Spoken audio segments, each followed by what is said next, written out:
Hey, what's going on, everybody? And thanks for joining us again. Happy Sunday and time to unpack a full football review because today we're going to be figuring out who are the league leaders. We're getting into that halfway point. There's a lot of teams on bye this week, and it gives us a great opportunity to reflect upon the first half of the season and what we can anticipate going into the next half of the season.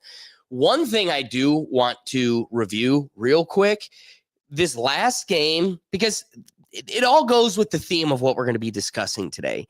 At the beginning of the season, I really did think we were going to have a stronger Vikings team than we do. And whoa, did we have a deflated duck this past Thursday. Chargers came in, proved they are a force, and the Vikings also displayed the fact that we really shouldn't be considering them in these conversations at all anymore. A clip that I'm watching the game and I'm like, I gotta talk about this. Look at what Justin Jefferson is wearing at the game. StreamYard needs to figure that out. But look at the chain on his neck. It is literally an inch wide. That is thick. It's huge. Yeah, this trend really started a few years ago with guys wearing like... That's absurd, dude. Yeah, no, I agree. Yeah, you're playing a sport. You know, it's one thing like you're seeing all the baseball players do it now too, where the baseball players have chains on and what. But baseball is at least a little bit more of a lax as far as physical sport. Yeah, I agree. This is a physically challenging in terms of you are wrestling other humans. And if I can pull you by your hair, tackle you by your hair, I surely should be able to tackle you by your chain, by that ice, girl. That's what I was going to actually say, Alex, is I think you can grab their chain. Hell yeah. I'm coming for that ice gang. If you're wearing it, it's like having long hair or having a jersey pulled. Like if you're wearing something like that, I think it's part of like the game. I just, when you bring up baseball, there's like at least you could look and be like, yeah, they're just wearing clothes. And they're just like, swinging a bat. Yeah. Like catching a grounder. I really don't know if it's as impactful. If I'm tackling your ass and remember Jar? Horse collar! Ice chain! He got him by the ice chain! It's so, I don't know. Like, it's always the receivers. That's another thing. It's always the wide receivers. Which is wild. You're getting tackled the most beyond the running back, maybe. It's not even a lineman. You don't see many linemen wearing chains. They know better. They'll probably get grabbed. They know better. They so know better. Lineman's like, that is going to every shower play, my the ground. face mask is getting grabbed. My balls are getting grabbed. Last thing I want is a shiny object on my neck to grab. So, okay, we agree. Absolutely absurd. Am I asking too much for you? I don't know. Maybe you take that and leave it in the locker.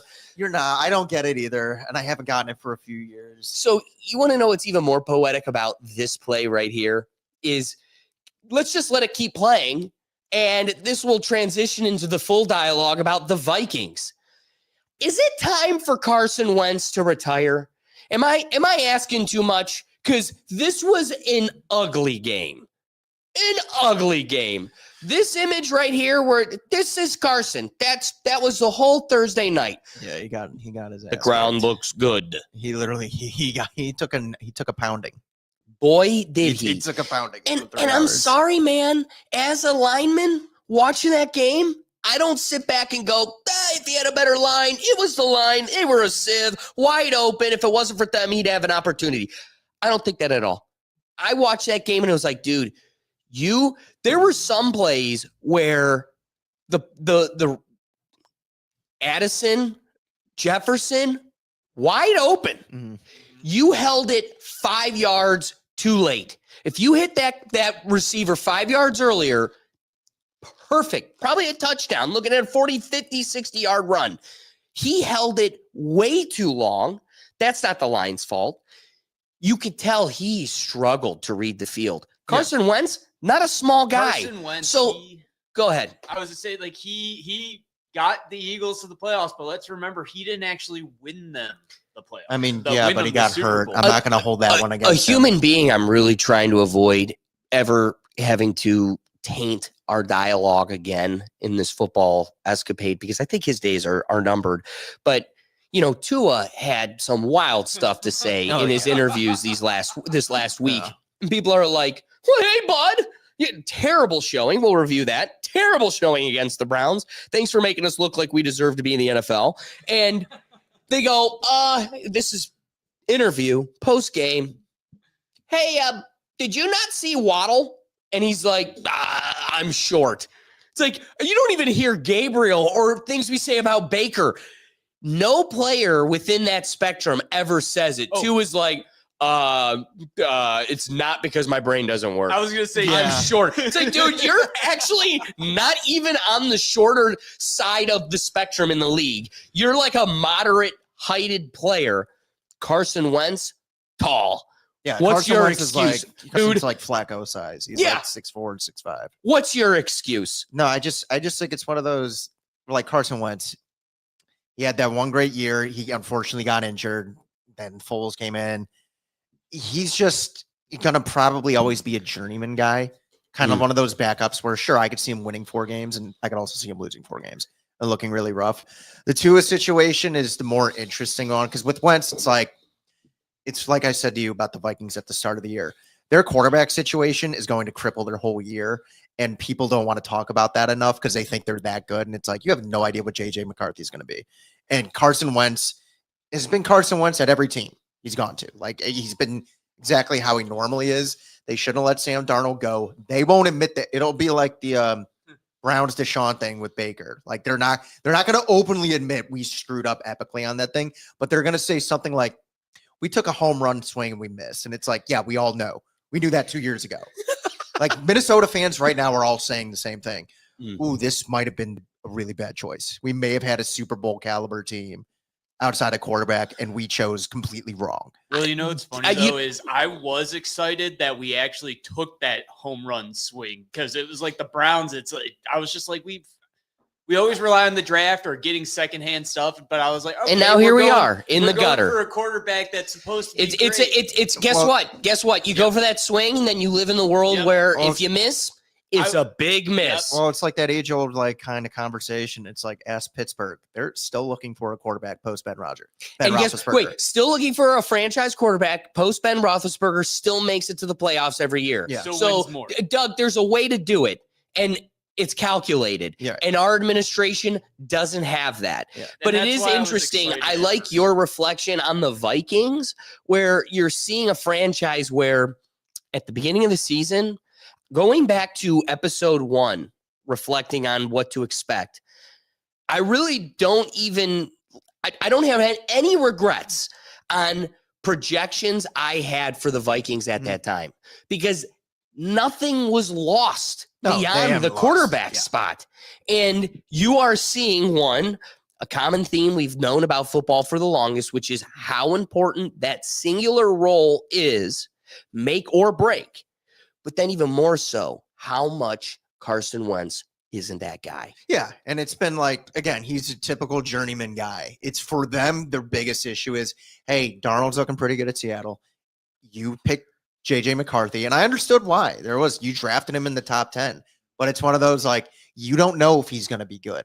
And with Darnold, it's like the Geno Smith, the Baker route, now the Daniel Jones route. It's like, these are talented guys that have played a lot of football. They just may not have been in the best system or organization or around the best. Like Darnold, he started off with the Jets. It's like whenever people make the Baker, not just Browns, but like the Carolina thing. And it's like, look at Carolina. They still don't have it figured out. Right. Then he goes to an organization that has it figured out.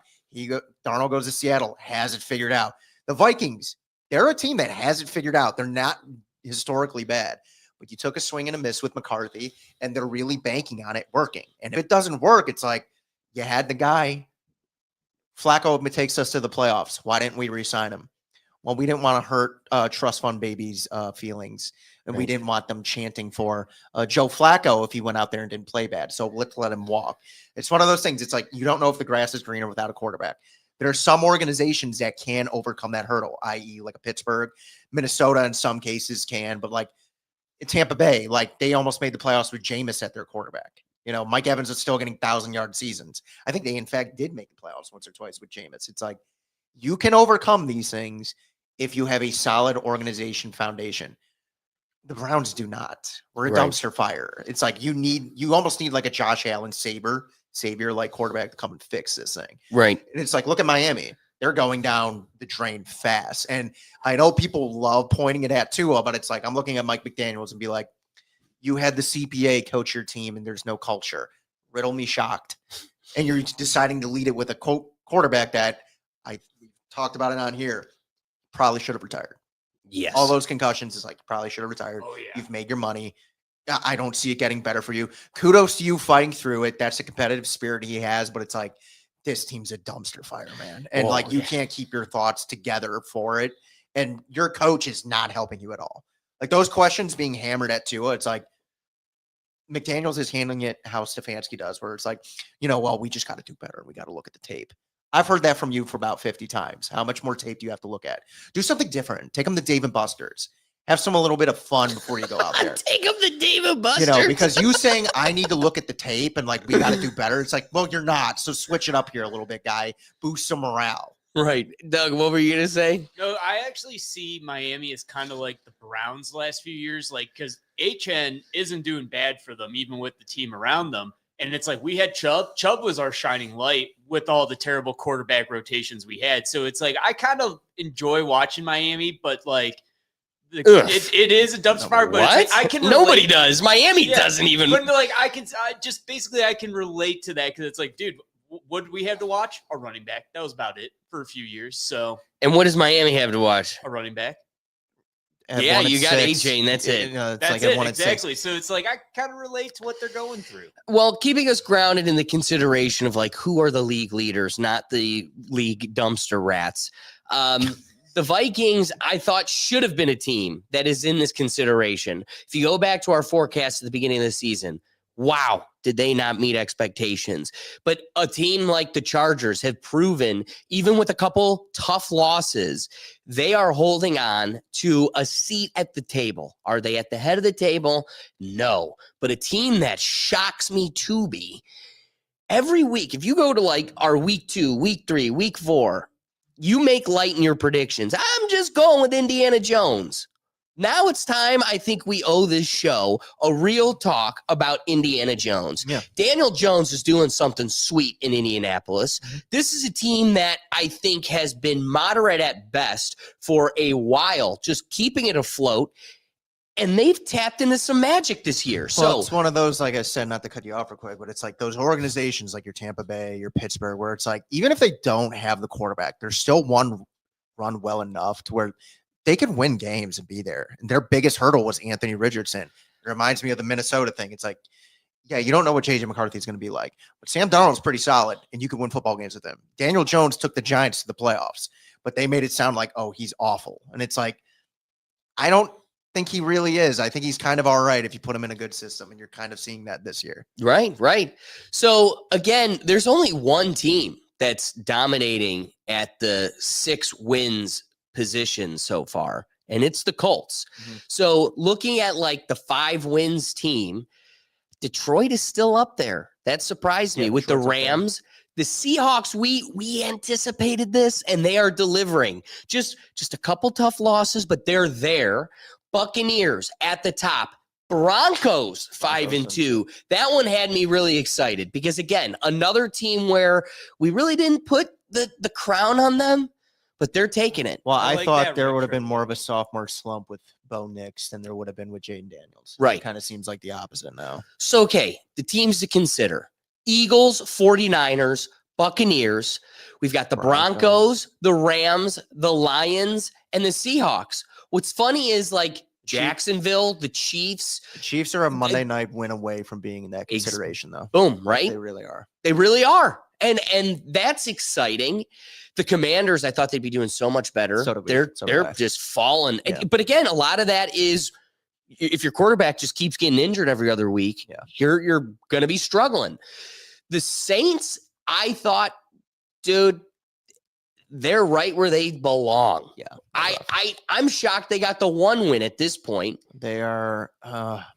But the Titans, to be the same as the Titans, It's just interesting, the polarization. It shows how bad the quarterback draft class was, though. Like, Really? like Jackson Dart is clearly the best one out of the group. And it's one of those where it's like the Giants are the Giants, but like he improves that team dynamic.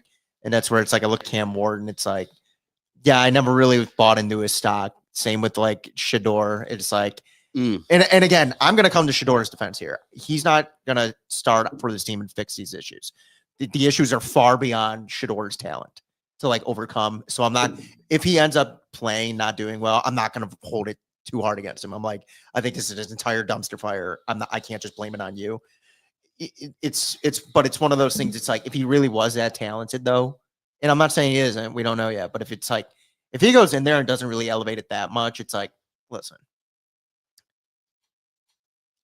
these bad teams like Cam Ward, like the Titans, like you have one win and you look bad the whole year.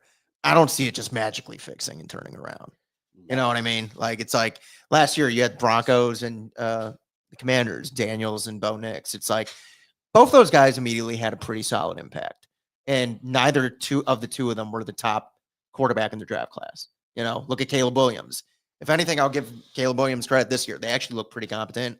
And now that Lamar Jackson's not playing this week, they're going to have a pretty good looking record after today if they win. Right. So, okay. There's only one team truly leading the record wise, and it's the Colts with a 6-1 record. But there is a strong who they play this week. No, just like in the past. But yeah. So in conjunction with that, there is a strong heap of teams that are right on their coattail at the record of 5-2, some 5-3. All of them being tough losses, each of them being losses amongst each other. So these leading teams are losing to each other. It's showing how much of a juggernaut the top of the hill is. Yeah. But at the same time, I got to acknowledge the Colts have held on to it the strongest with only one loss. So you've got the Colts, followed by the Eagles, the Rams, the Buccaneers, the Broncos, the Seahawks, the Lions, and the 49ers. The 49ers and the Buccaneers. That was a great game. Yeah. Even though I don't know if you have Seattle on there, but like Tampa Bay and Seattle. Like that was another great game, like a big shootout. Exactly. So it lends itself to my point where the teams that have lost have all lost to each other.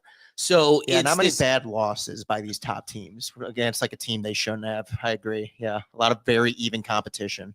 So as far as kind of whittling down who's like the leader of this league so far and kind of forecasting predictions as we get into the winter season here and close out the season, who do we see dominating the playoff bracket? I think it's safe to say the Colts are going to find themselves there. They might be that leading team. Like just making the playoffs or leading in the postseason? I just think the question is, who are the league leaders? Yeah. So I mean, like, are you talking about like league, like throughout the entire postseason, or like just regular season making it to playoffs, kind of like seeding wise? Well, I think all of these teams are going to make it to the playoffs, and if they don't, it's going to be very close. So I think it's safe to say that answer is already achieved. So the question is, who's the leader of the league? So who's leading these folks? I think the Colts are pretty much the dominant team with the best record, but with all these teams behind them, neck and neck, all have kind of lost to each other. The Eagles had the strongest front of this season, leading the longest undefeated. But once they lost, they started losing. I don't think that means it's a momentum of losses. I think, they had two tough games, and you're going to see them get back to dominating again. The Rams have shown that you are not going to walk away with an easy win. They're really relying on Puka being healthy, though. That's a huge piece. Like it is really a one-player team in many ways. It's not necessarily one player, but like him out, they kind of feel like a different team offensively. I find it funny in all of these considerations, the Lions, the 49ers, one team that stands out amongst them all. Like, I think all of these teams were amongst the teams where like, yeah, you're probably going to see them dominating at the end of the season. But the Broncos, I had just anticipated them to be a moderate team that likely could make the playoffs, but maybe they'll have a run similar to last year, maybe a game or so better, but are they going to be dominating to the end? Probably not. I think they're noteworthy in this consideration because they're a dark horse, literally and figuratively, that people just ignore. And it's like, yeah, it's the Broncos. You're going to have a good fight, but it's the Broncos. And I think Bo Nix and their team, we had in past episodes showing like some tension with coaching and everything else. I think Sean Payton's kind of an ass. Yeah, but I think they've caught a stride. I think you're seeing a team that is well oiled. Everybody knows their job and everybody's executing them. And there isn't this like tension that's stemming from the locker room that we find if you kind of start parsing apart the lower rung teams that are struggling, like the Chiefs. There's something going on with the Chiefs. Like, yeah, they're not far behind this heap. They kind of figured it out 4 or 5 games into the season, but there's clearly something going on there. Whether it's tension between Travis and the team and the coaching, Andy Reid is going to be a Hall of Fame coach, and I'm seeing clips that it feels like he's struggling to keep the respect of some of these high-paid narcissist players. The rest of the team, I do think, still respects him like the Hall of Fame coach that he is, but there's clearly something going on there. I don't think the Broncos have anything like that. I think that's what's playing in their favor. Everybody knows their role. Everybody's showing up on Sunday, executing it.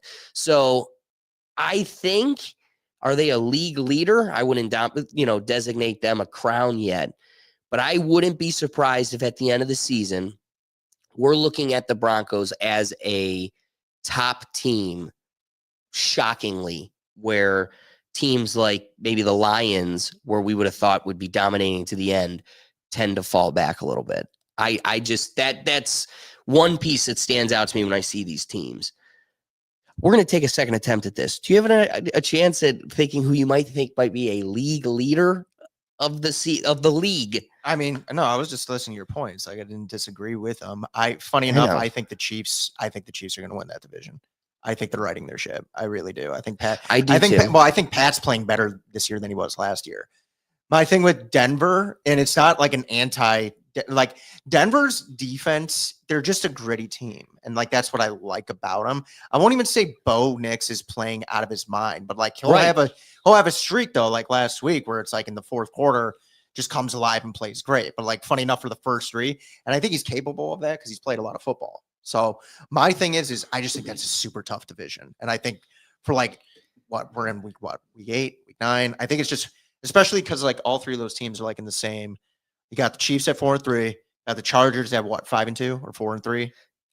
The Chargers, they are 5-2 as well. 5-2, and you got Denver at 5-2. It's like that division. It's hard for me now to be like, I think one's objectively better than the other 2. It is. It's very tough. I think you got 3 very solid teams. Funny enough, I could see one of those 3 teams winning the division, and then like kind of like when Cleveland made it like 2 years ago, or back when Baker led us to the playoffs. So like 3 of those teams make the playoffs. One is division winner, and the other 2 are the wild cards. Like, I really see that coming out of that division. When you bring up like the Colts, it's like, yeah, I think they're winning their division. I think they're going to walk away with it. I think the Rams, there's a good chance they walk away with their division. Same with Tampa. Detroit's a tough one because Green Bay's still there. So, but I think Philly's going to walk away with theirs. My thing, and here's the thing.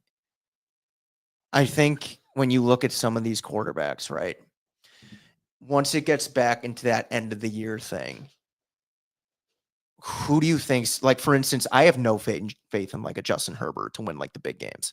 I've seen him in enough like big games when like it really matters. Like this win could really win or like change your whole season outlook.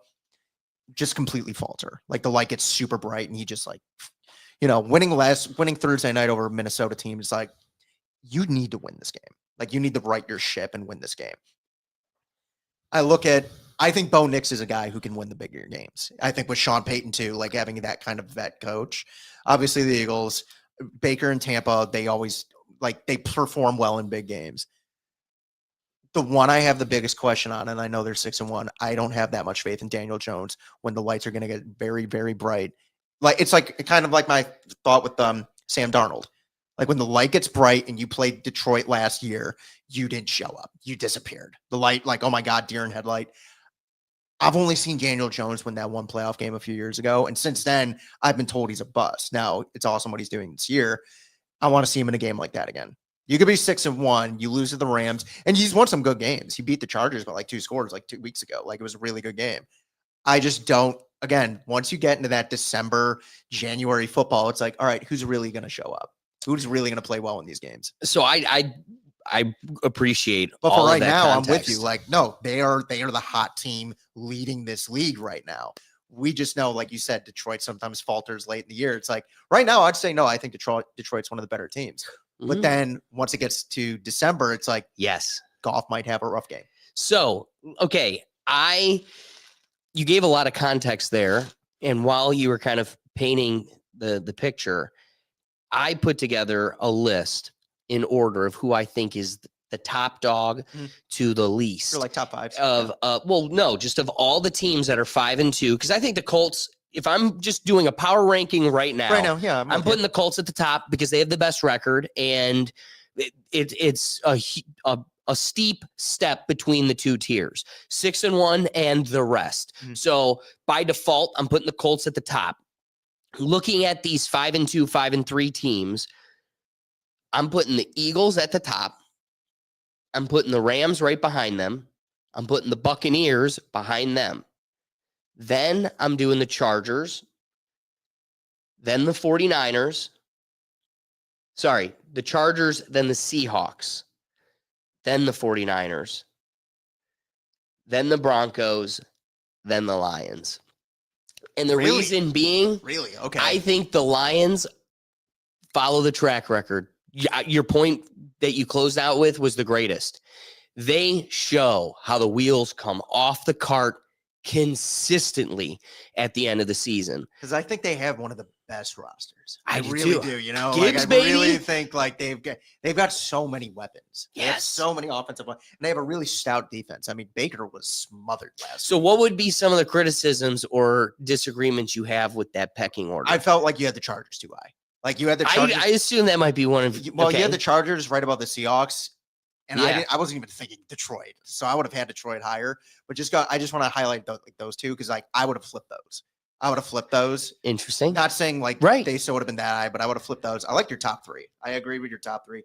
My issue with Tampa right now is just injury. They have Yes. so many injuries, and it's like for as great as Baker's playing, it's like he's got a tough like month, and then his last like 6 games are like cookie cutter. Like there's a good chance like at the end of November, they'll run the table and win out through the playoffs. Well, and you know, because a lot of these teams, like going with what you said earlier, so many of these teams are playing each other. yes. Like so many are, and like those are like their only losses. There's no like, oh, you lost to New Orleans, and it's like, how do you lose to them? It's like, oh no, teams you're supposed to beat, you're walking through them. Then you play the tough teams, and it's like, hey, any given Sunday, and that's like. Well, honestly, it's showing how one conference is much stronger than the other. Well, yeah, I really think the NFC is like super loaded with like just a lot of like very solid teams. But the irony with this year is like the Bills. I'm not super excited about the Bills. It's Yeah. Josh. I love Josh. Everybody loves Josh, but it's like, I don't know. I don't know what to make of them. Like, I Right. don't know what to make of them. It's like the Chiefs are on the outside, I guess, looking in. If it's the 5-2 up and up bubble, they're on the out looking in. They're the one team on the out where I'd look and be like, yeah, I don't want them to bump up. I'm any team in the NFL this year. I'm praying that they lose Monday night to Washington. Oh, Like, yeah. Now, I want to make one quote, and I think you're or comment, and I think you're going to agree. How do they have no penalties against Detroit like 2 weeks ago? How do they have not a single penalty? You know what I'm saying? Well, ask the FBI. We're kind of learning that some of this stuff is the WWE and the Harlem Globetrotters Like- dressed up like real stuff. How do you have 0 penalties in the NFL? You're that perfect. You perfect little darlings. Yeah. You know, but We own a couple I zebras. guess the only 2 things I disagree with your list was the Chargers being higher than they should have, and I would have put Detroit higher. Other than that, like I feel like it's pretty solid list. Again, though, it's just like later in the seasons, it's like, okay, who are the quarterbacks of these teams and how do they fare when like the pressure's on? Because it's like any team playing like a Tampa, it's like you may be better, but Baker balls out in these big games. Like he still plays. You may have him in the regular season, but like for some reason the light gets bright. Baker plays pretty well. Goff, hit or miss, and Darnold disappears. Yeah. You know, I want to see how Daniel Jones does. There's another guy like Herbert. I'm like a game or two away of seeing him in bright lights for being like, no, he's Lamar. Yeah, he's Lamar. He will get you there. I agree. I think time will tell. I need one more. Right now, I think I could also see it go the other way. So could I. I think I've seen him rise to the occasion, but there hasn't been an occasion large enough for myself to be confident. I think we will see this. We will see this season if he is either that guy or if we're dealing with another Lamar. And that's the thing. It's like after last year's, it's like I am a game or two away from like putting you in this category, and you're really gonna have to dig yourself up. Like Daniel Jones hasn't had enough of those opportunities to where, and like I'll give Sam Darnold this as well. I just never viewed Sam Darnold lost to Ohio State in that bowl game, and I was just like, yeah, too bright. Like instant I saw that, I was like, trap Baker Mayfield, too bright for this kid. Yeah. You know, with Daniel Jones, I'm not sure, and he hasn't had enough opportunities. Herbert's like, dude, you are 1 or 2 games away from me putting you either in like, oh, I can win these games, or nope. The only thing I'd want to add to that consideration, because again, we haven't given Daniel Jones his due on this show. I do think he's proven to be that point where it's like you could rely on him. Oh, this isn't a background. This isn't like a pick 6, 7, 8 teams in the league right now where you have a QB2 or 3 playing as a QB1. This isn't that. No, he's a franchise guy. I very much believe he's proven that he is somebody you could create as a central figure. We said the same thing about what's going on in Houston, and boy, did we have a sophomore, junior, and coming up on a senior slump. I don't think this is that weird situation. I would love for us to have a full episode near the end of the year when we fully see how it goes, be like, what happened there? Because it's really sad in a way, because I like CJ. I think he seems like a good dude. I cannot begin. If I'm in Houston, I'm going like, what is going on? Like, really, what happened? But like with Daniel Jones, it's like he won a playoff game for the New York Giants when the New York Giants were like a turmoil, like a tumor. Yes. And I'm supposed to believe he's awful. And then he shows to another. And again, the Colts are another like competent enough team to where it'd be like, they'll still win games even if they're bad. They won games last year with Anthony Richardson and Joe Flacco coming off the bench. You give him like Daniel Jones is a big boy. He's like 6'4", like 230, 240. Like he's not a small guy. I'm with you. No, I think this year it's like the Sam Darnold thing last year. If at the end of the year, Indianapolis was like, hey, we're giving him like the Baker Mayfield 3-year, $100 million deal. I'm like, I would do that. I would 100% do that. Why would you let him walk? Don't do that. I just want to see how he does in those playoff games where it's like, if he has a good outing and they lose, hey, that's fine. Like, dude balled out, you just lost. That's all right. It's if you have like the Justin Herbert last year, like 4-pick game, and you're like, oh, Jesus. Still pay him, but whoa, boy, we're going to work on that for the end of the year. I need to see more games of those for him before I could really gauge where he's at with there. Herbert's like one more 3-pick game away and like a do or die game where I'm like, yeah, he's awful at these games. I would bet against him almost every time. Kind of like Lamar, where it's like divisional game, I'll probably win. AFC Championship, he's going to lose. He will lose. He's not winning that game. Right. So as much as we had a lot of deep dialogue about the leaders of the league, we're at that fun point in the year. That is true. One of the things that we can also reflect upon is there's only one team that hasn't found victory lane once. And these poor Jets cannot get a win in the game. I hate this team. I was born into this, and I'm not going to ever – I'm always a Jets fan, but, like, I hate this team. I feel so bad for that. I lived that season as a Browns fan. I have lived it. I was your age. I remember going, I think I'm a Seahawks fan right now. But dude, we're still living in it, and I can still look at that kid and be like, I feel so bad for him. I know. Like there was so much hurt in his eyes. How do you feel?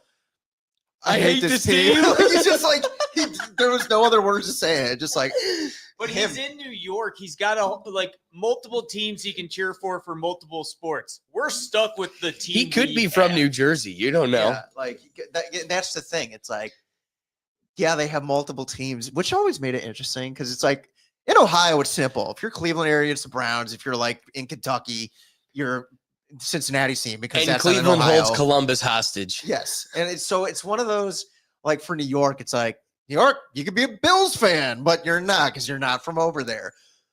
God, it would have to be, dude. Oh, just Imagine being a Giants fan, having that hubris that where you could look at them and be like, you guys really suck. You've won like 2 share a games. stadium. And you're like, Oh, it's blue this week. It's my win.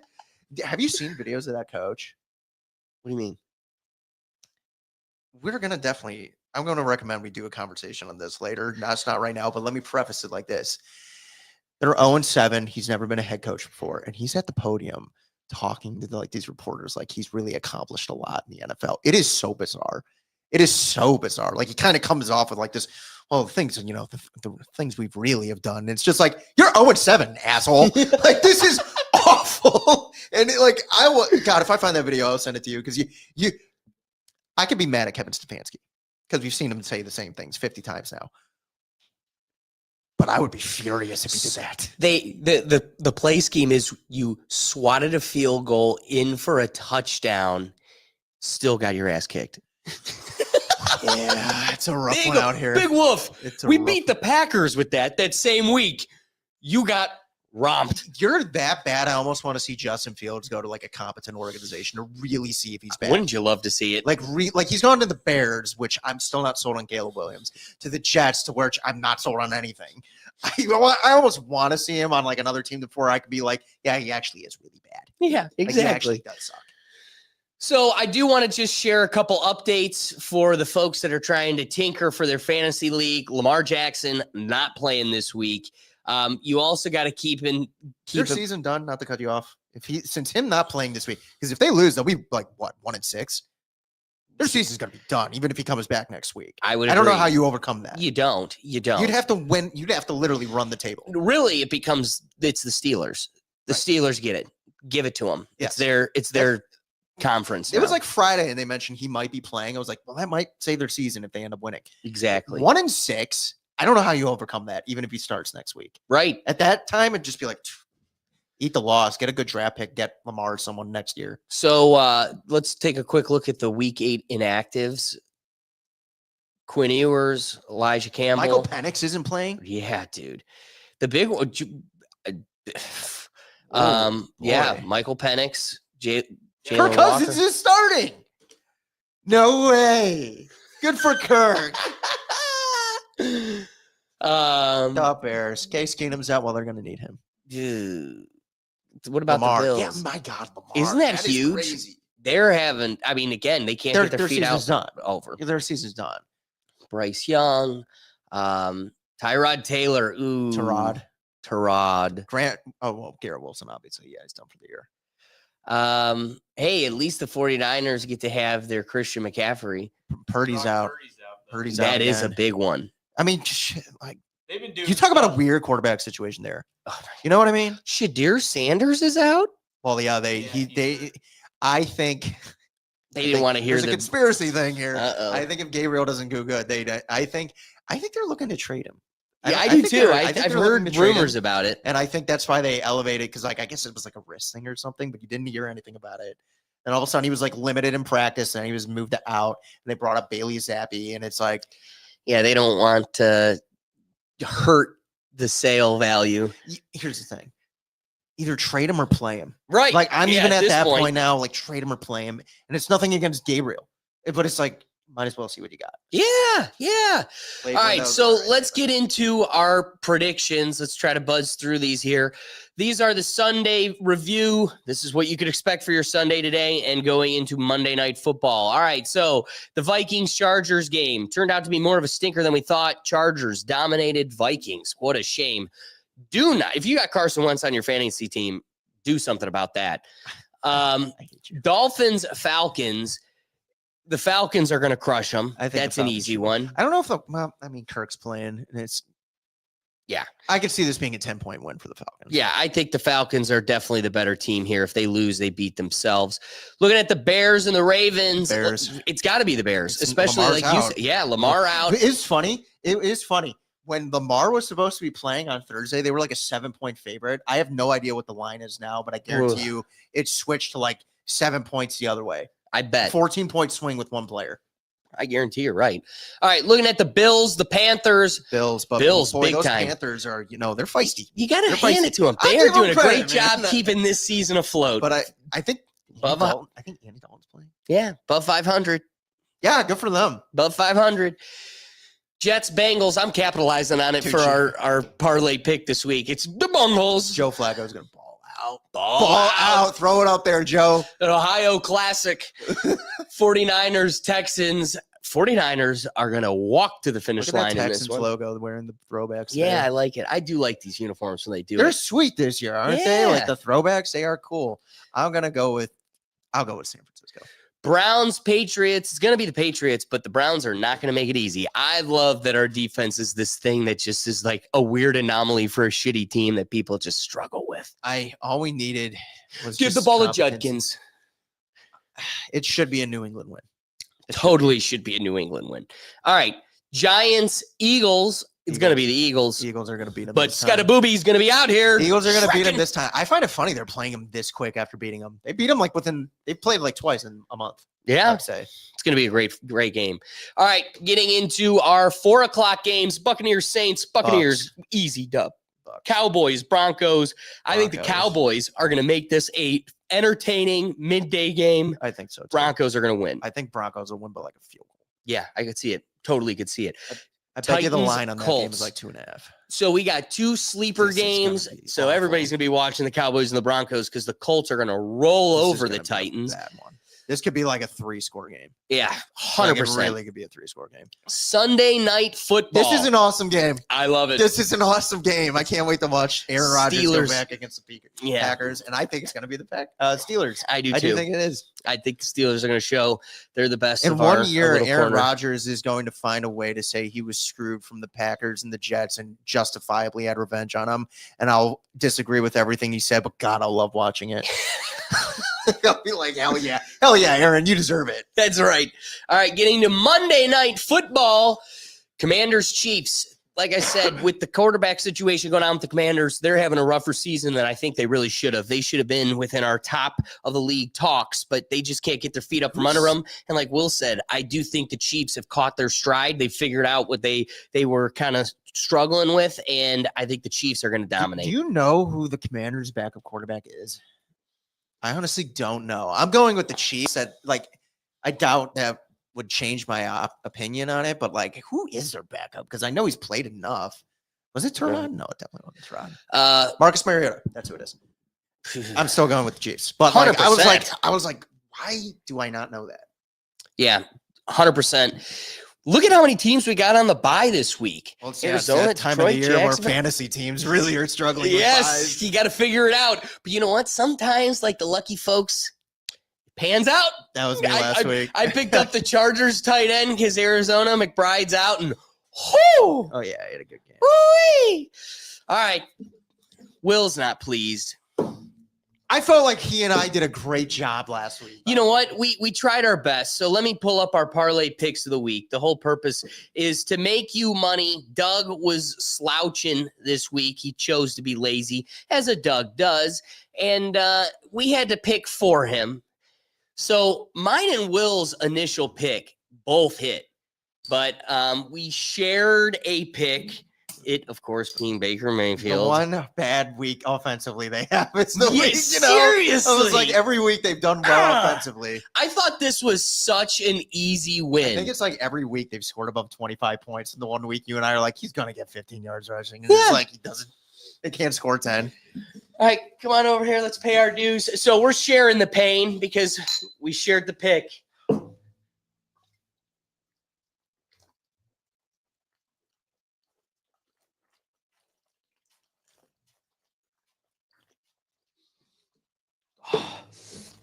Those suck for breakfast, dude.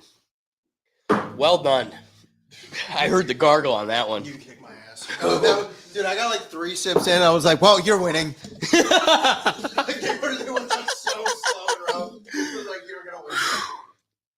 So we take on this pain and suffering to motivate the victory so we can make you money. I'm at the point, we need you guys to start giving us picks because we're awful at this. And I'm sick of this drinking. I'm hoping, we shouldn't be admitting this out loud because we're trying to instill confidence. However, the reality is, definitely Taylor bet. we haven't won this year. We won a lot last year. We had a month. Here's the frustrating part. If you check out every episode, we are now through 8 weeks. Every episode, we've lost 1. There's only one where 2 of us lost. Yeah. So we're so darn close. But here's the parlay pick this week where we're bringing you money. There's this week. All right, so starting off with DeAndre Swift. Doug took what worked for Will. That was an easy one. DeAndre Swift's having kind of a great turnaround. You definitely want this one on your parlay because it's rushing and receiving 60 yards. That one's hitting, I can assure you. Cameron Scattaboo over here from the Giants. Will is confident he's going to find himself in the end zone. We're going with an anytime TD. That one, those tend to be tough. He might have a hell of a game and not see the end zone, but I do think this one's going to hit. That bowling ball is definitely finding the pins. Oh, dude, there was a Sora AI video of just like Scattaboo getting the ball, and it's him just running down a street, just knocking over telephone poles and mailboxes. It's one of those things. It's like Quinshaw for the Browns. It's like if you get in the red zone, I feel so confident that he is probably going to score. 100%. Especially if you're in the within the 10-yard line. It's like, give it to this big dumb idiot. Yes. He's going to get in there. And my pick I'm going to be closing out with is 80+ yards with Jamar Chase against the never winning New York Jets. Yeah, that feels unbelievable. Joe Flacco's that feels tossing like him in the within pigskin. 3 drives you're going to have that. Dude, did Yeah. you see that video You want before we finish? Did you see the video of like when Flacco beat the Steelers on Monday night? Or it was Sunday night, Monday or Sunday night. And Jamar Chase dropped the ball after he had like 18 targets and he dropped the ball and it goes to Flacco's face and he's just like he couldn't believe he dropped the ball. This guy's supposed It's to be like glue. You went from the Browns with Jerry Jeudy to this, and now you can't catch. And now he's like, I can't believe he didn't catch it. Hey guys, welcome to football. We appreciate you guys joining us. We made you laugh. If you enjoyed waking up and having some football talk in the morning, be sure to like and subscribe. We're here every Sunday, so be sure to hit the notification bell, hit that little dangling bell so you can make sure you're here with us each week as we bring in football. I hope you've had some fun tinkering for your fantasy league this week so you can also have some victory. And be sure to head over to our website at www.rethinktankpodcast.com where you can find all of the different content, our reaction show and our Tuesday live show, everything in one central place. But otherwise, be sure to like, and we'll catch you next week. Peace.